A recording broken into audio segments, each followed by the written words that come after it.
ਲੰਮੀ ਕਵਿਤਾ ਅਗਲਾ ਹਿੱਸਾ।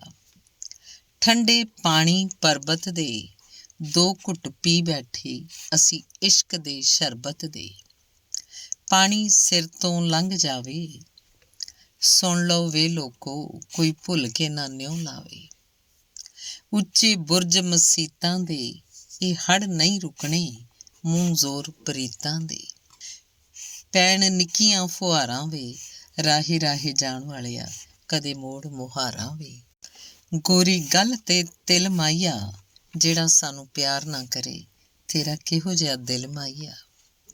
ਕੰਨੀ ਝੁੰਮ ਕੇ ਹਿੱਲਦੇ ਨੇ, ਉਹੀਓ ਨਹੀਂ ਲੱਭਦੇ, ਜਿਹੜੇ ਮਹਿਰਮ ਦਿਲ ਦੇ ਨੇ।